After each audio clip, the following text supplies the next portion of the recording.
Craig Before the Creek had one of the weirdest releases I've seen with a movie, being released for rent on certain platforms on December 11th, 2023, yet not seeing an official airing until the 13th of January, then jumping straight to streaming, being available on Max since the 14th, with the soundtrack itself releasing on the 15th. Along with all of this, a physical release is set for March, which I will be picking up because I loved Craig Before the Creek. I've seen it twice on Max now, and it's quickly become one of my favorite films of the year. The first thing I want to touch on are the designs in this movie, as they are some of the most interesting we've seen in terms of different kids in the creek. Benjamin Anders created the key art for this film along with many of the character designs. The initial designs for both the Bug Kid and the Frog Kid were inspired by the Pokemon series, with the final design of Bug Girl containing a direct reference to Anders' favorite gym leader, Erica.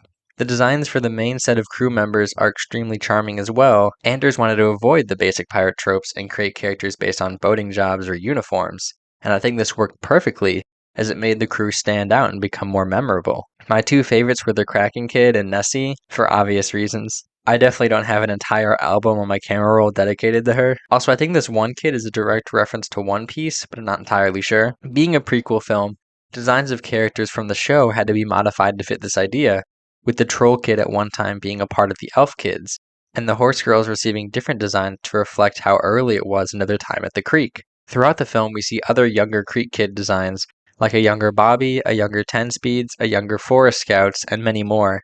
There are plenty of deep cut references in the prequel movie as well. The lady with the Forest Scouts is the same camp counselor from Camper on the Run, and JP using his adult voice to convince Craig's mom they're having a sleepover is the same adult voice he uses in Takeout Mission, which is one of my favorite episodes of the main series. Early in the film, Bernard mentions the Pasta La Vista, which is where he ends up working in the show. Back to the pirates, let's talk about the main villain, Serena. Serena is voiced by Vico Ortiz of Our Flag Means Death fame. Ortiz is a non-binary individual, which is amazing casting, as Craig of the Creek is known for its well-handled representation.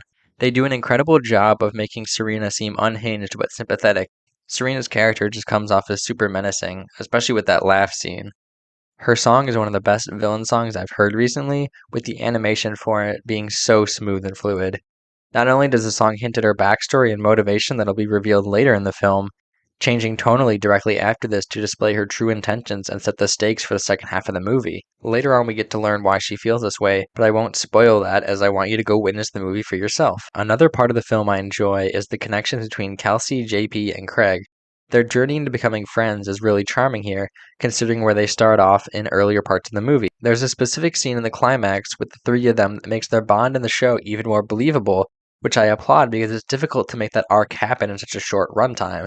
The only gripe I have is with part of the intro, as I feel Craig's initial reason for entering the creek felt a little forced. You can find enjoyment even if you haven't watched the show. The family members I watched it with all loved it, despite having no context to the show or characters beforehand. It does a well enough job building the world and getting the viewer invested without leaning on the show too much. 9 out of 10. Go see this movie if you haven't already, or rewatch it. After I get this video out, I'm probably onto my third.